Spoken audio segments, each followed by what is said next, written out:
So welcome to, my name's Tricia Denton and I'm the president of the League of Women Voters of Leelanau County.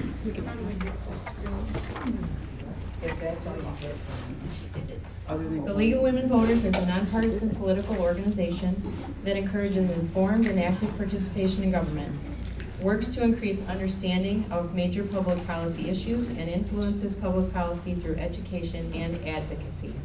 We never ever support or oppose candidates or parties. Membership is open to men and women 16 years of age or older who subscribe to the purposes and policy of the League. 35% of our members are men. More information on the League may be found at lwvleelanau.org. Annual dues are $5 for students, $60 a year for non-student individuals, or $90 for a household membership. Dues assistance is available, and we encourage you to apply. Don't let that be a barrier to you participating in the League. We have generous supporters to help offset the cost of membership. We have membership applications online. There's also information on the table where you came in today, or you can find one of our board members. If you're a board member, just raise your hand. A board member can probably assist you in finding out more about membership as well. I presume that most of the people here today are already members, given the topic that we're covering today, but you never know. What else should I say? Our next forum will be held at noon on February 6, 2019. We hope to discuss the League of Women Voters U.S. initiatives around diversity, equity, and inclusion. Please mark your calendar and plan to join us then. Following the presentation today, we'll take a short break and then reconvene for an informative League member business meeting. Guests are welcome to attend. Today's forum is titled From Idea to Advocacy, How the League of Women Voters Develops Position and Program. Board member and state advocacy chair Joan Eno, along with representatives of our local league programming committees, will present on today's program. And I'm going to hand it over to Joan. Thank you all again for coming.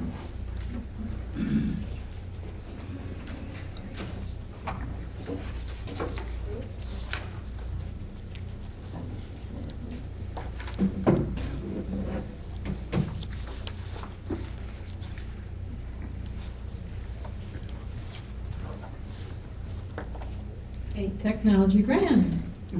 Yeah. Good afternoon, Happy New Year, and let us be among the first to wish a happy anniversary to the Michigan League of Women Voters. We will be 100 years old, the Michigan League, this May. We're actually 1 year older than the National League. We came first. And we know that because our president, Judy Karanjeff, and her granddaughter did some research about the League in the League's archives, which are stored at the Bentley Historical Library at the University of Michigan. 100-year-old anniversary is a kind of joyful event, and it prompts us, I think, to look forward and back, a kind of Janus-based celebration of the best we've known, and great hope for all that's to come. We welcome you to our first forum in 2019, an occasion our Leelanau League Board of Directors decided would be an ideal time to offer a brief overview of the League of Women Voters mission. Our presentation is, as Tricia said, called From Idea to Advocacy, How the League of Women Voters Develops Position and Program.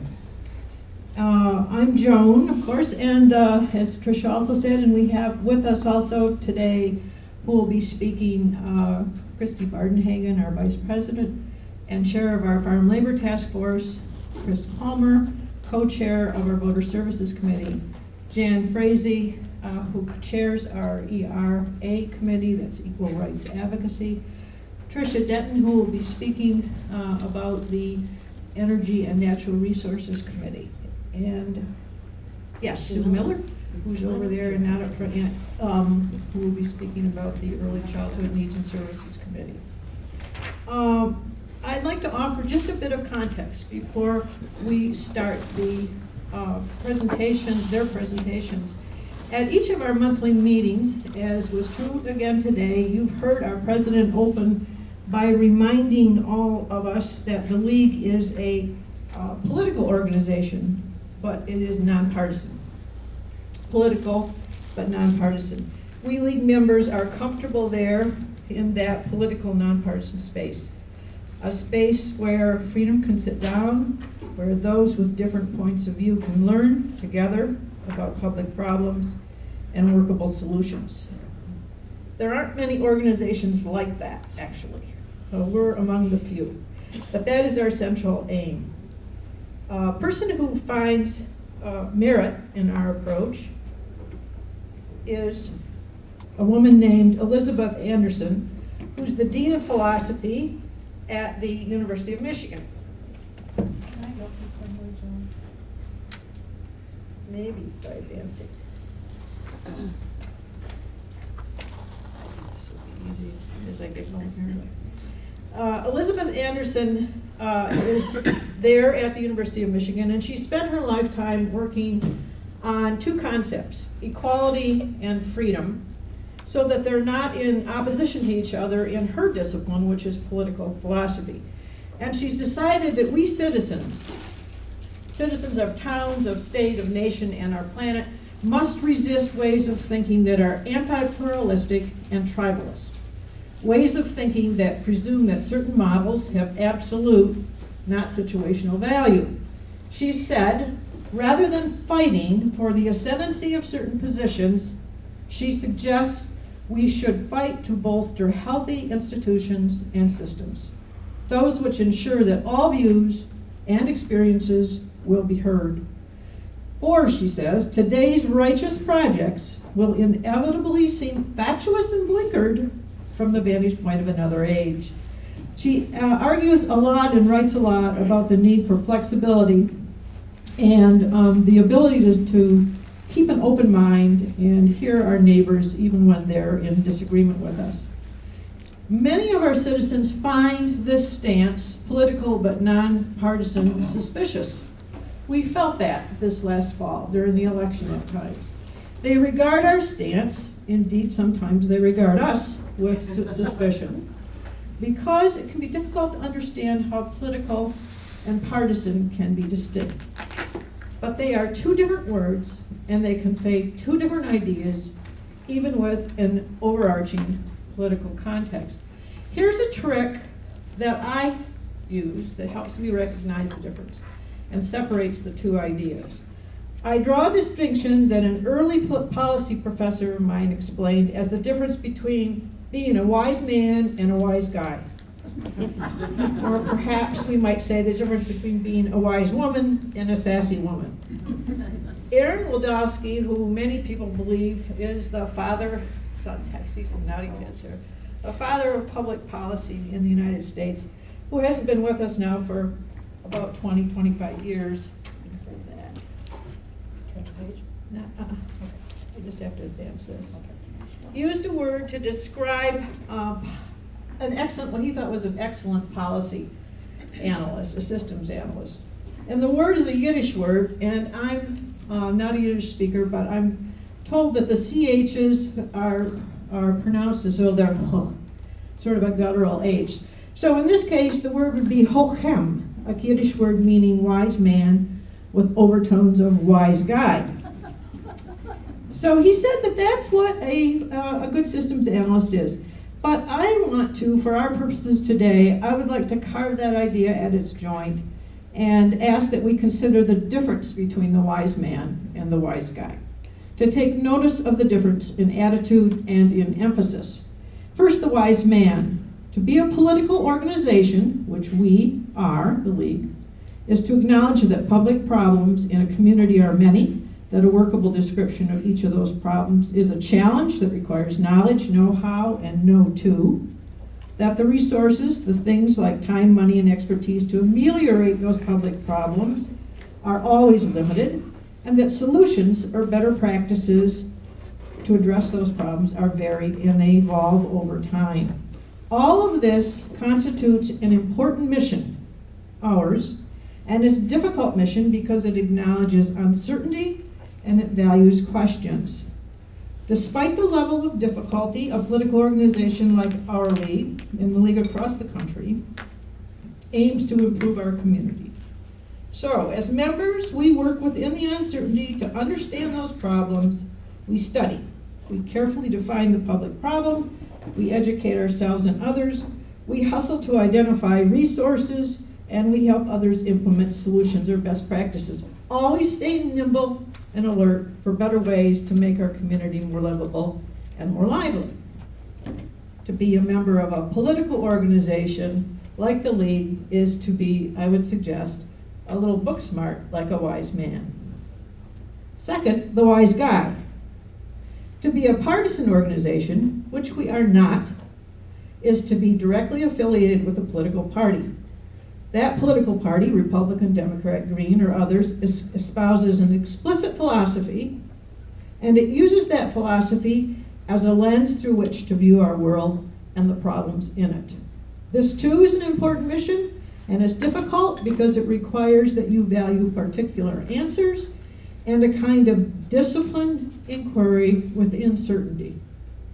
To be a member of a partisan organization is to utilize that partisan lens to frame an argument, to use evidence to advance that argument, to expand to others the party's acceptable ideology, to define a public problem given that ideology, to advance solutions to that problem only if they align with that ideology or set of ideas. A partisan declares sides and uses clever wit and focused energy in strategic and tactical maneuvers to guarantee that a particular side wins. So, we might say that being a member of a partisan organization is to be more street smart, a wise guy, a skillful operator.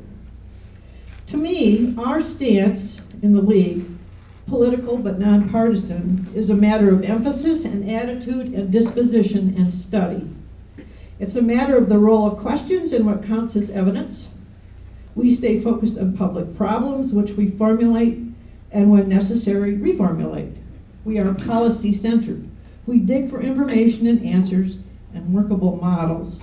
We're comfortable muddling through, trying to include many points of view in the policy conversation. Sometimes it's messy. Sometimes it's hurtful. There's too much suspicion and snark, even from our neighbors. But here we are, 100 years later, trying hard to better understand public problems. It gets especially tough, I think, in highly partisan times. In eras of hyper-partisanship, which most of us in this room are living through for the second time, at least, our system struggles. And when the system struggles, many of our fellow citizens join the struggle, capital S. Literally, we join movements and we march. Today, we're once again living in an era of movement politics. In the 60s and 70s, when I got involved in politics, it was definitely through movements. It wasn't through party affiliation. And in that day, our movements were racial justice, peace not war, women's liberation, and Earth Day.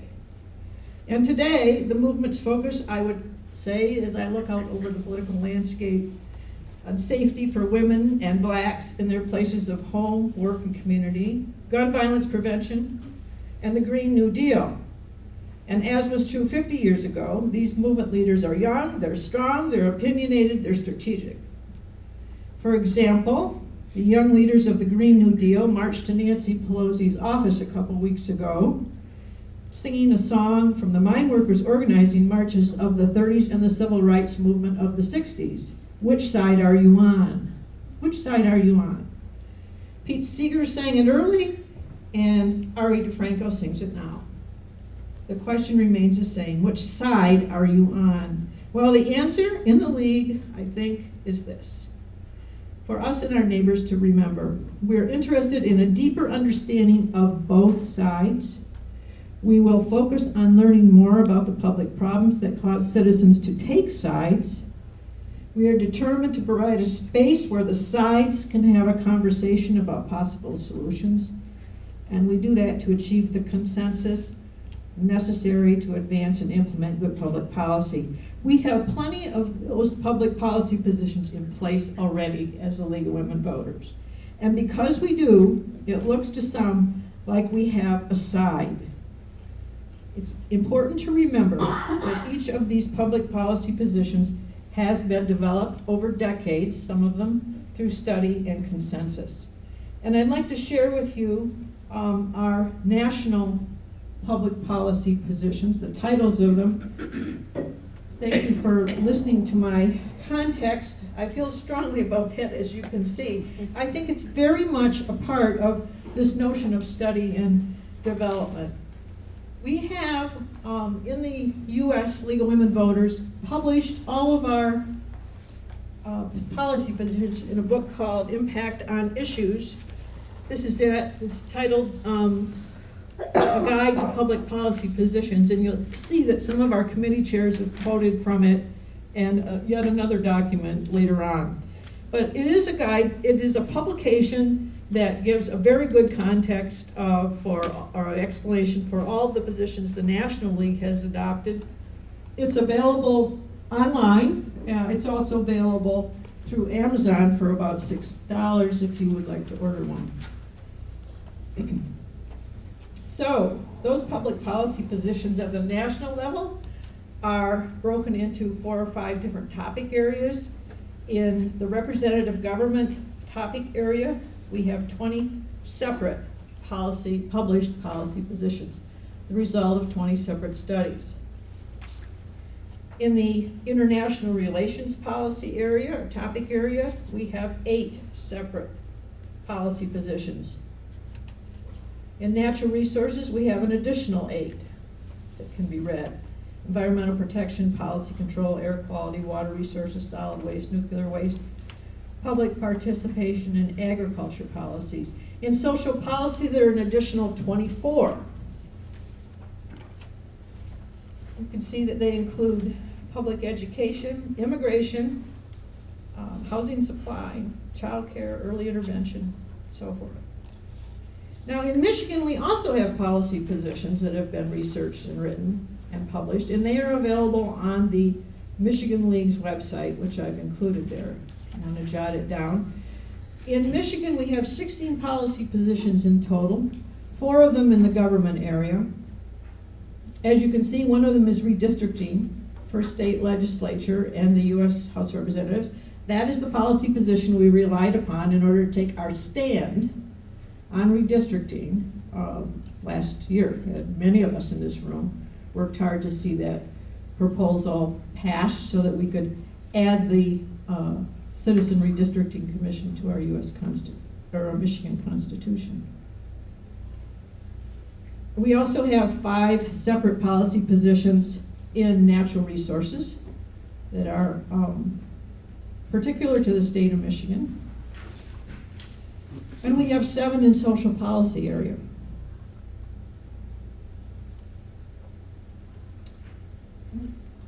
We make those, or decide upon those policy positions through study.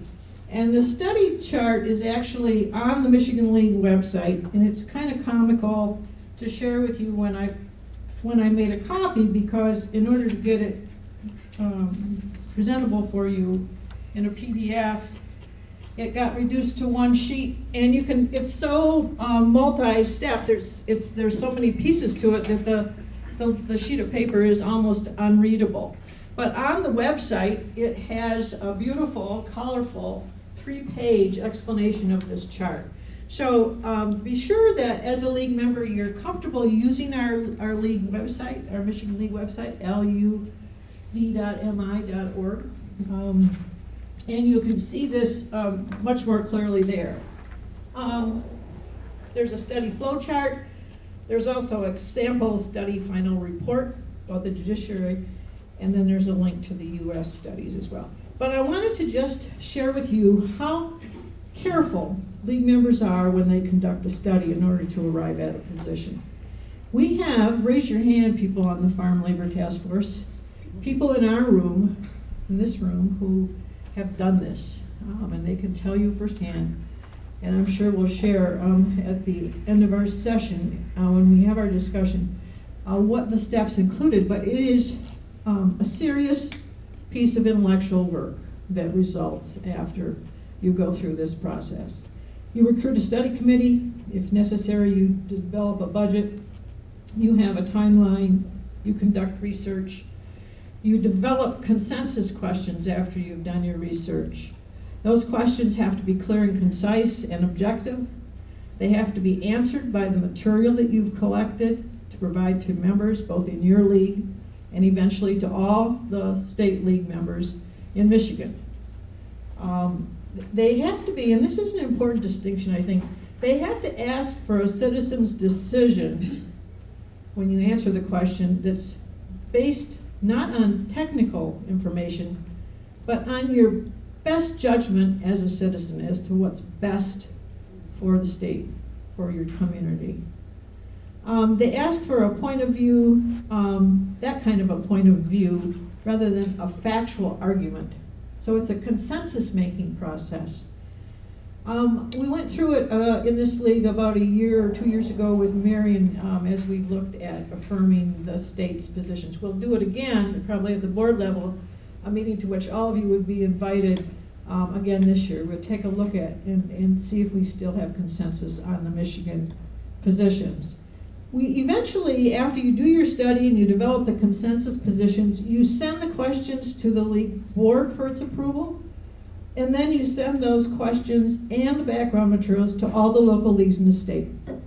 So we have 22 local leagues that are fully recognized, and we have about another half dozen that are in the process of forming.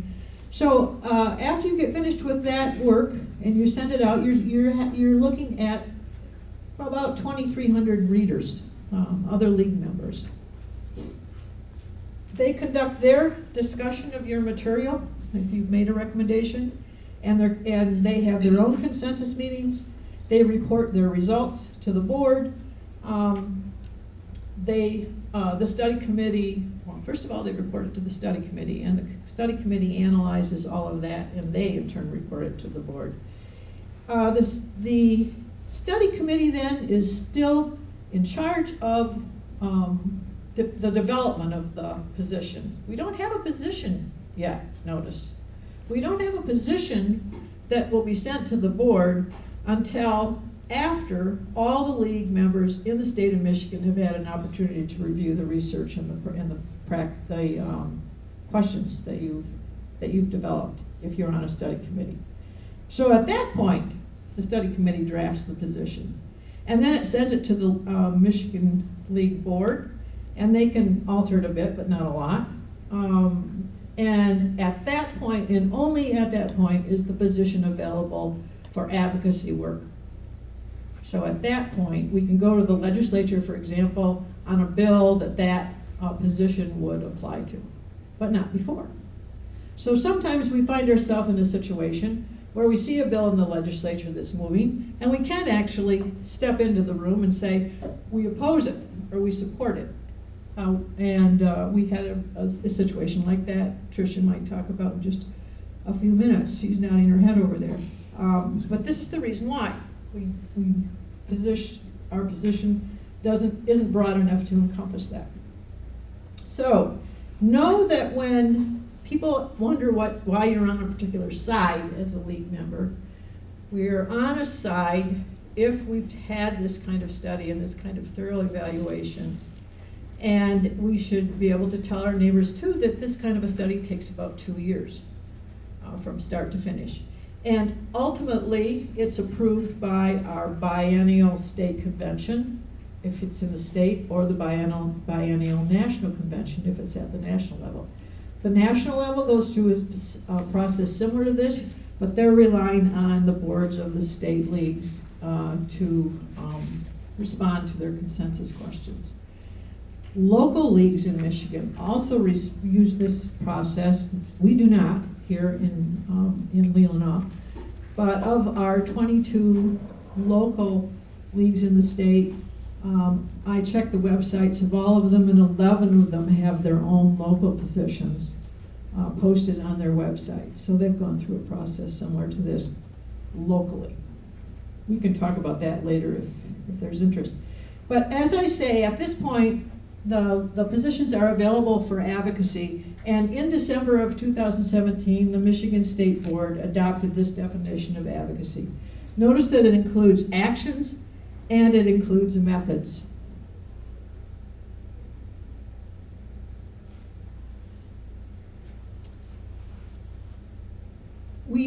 I wanted to just briefly mention, this presentation is not about advocacy. It's about this position development for advocacy and preparation for advocacy. But I wanted to mention to you that over the last year, our plan of work in the advocacy part of the league has been to develop an advocacy network. And I did training in January, or launched that in January a year ago. We have representative advocates who are now trained in the state, about 35, 36 of them from about 12 different leagues. We had training in February, March, April, and July. They were been monitoring the legislation that we support or oppose. One good briefing paper has been written about gun violence prevention by several of the advocates, and it's on the website if you're interested in reading it. And we also had some training in a legislative watch during the lame duck session, which was exceedingly painful. So you can join in local advocacy. We've adopted at our May annual meeting every year, we adopt our local program that enables all of our members to participate. A major reason for this presentation today is to encourage all of you to join up and be active in a committee if you can. We'd love to have your expertise and your energy. We have now with us chairs of our committees or their spokespeople, and they wanted to share with you the ways they use these positions in their work. First, voter service. And go ahead, Chris. I can give you this mic and help you advance. I think you've got 4 or 5 slides here. Yeah, if you'd advance, I'd appreciate it. I think Okay. you'll figure it out.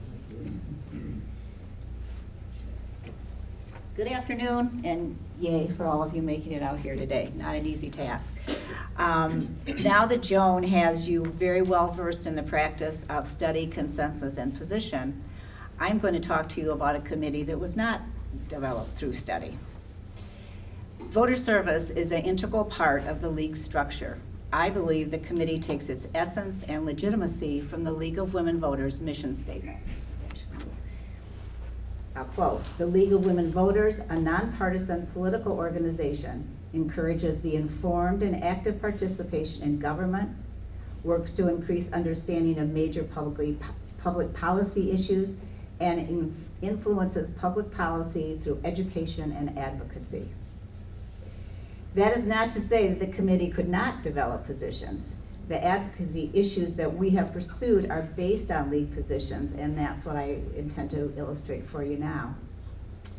The National League position states, "The League of Women Voters believes voting is a fundamental citizen right that must be guaranteed." In support of that position, the Voter Service Committee has advocated for the in-school registration of qualified high school students. Members work with school administrators and county clerks' offices to provide this service. We currently have very good relationships with the schools and are providing that service to all 5 area schools. Members have also advocated with the Native American community to bring this service locally and collaborated with the Grand Traverse League to register NFC students. The new voting laws will provide further opportunities to advocate for the dissemination of this new voter information to the public. In our continuing effort to encourage the informed and active participation in government, we have provided community candidate forums, which I'm sure many of you attended. The committee collaborates with political organizations and community groups to provide a setting for the discussion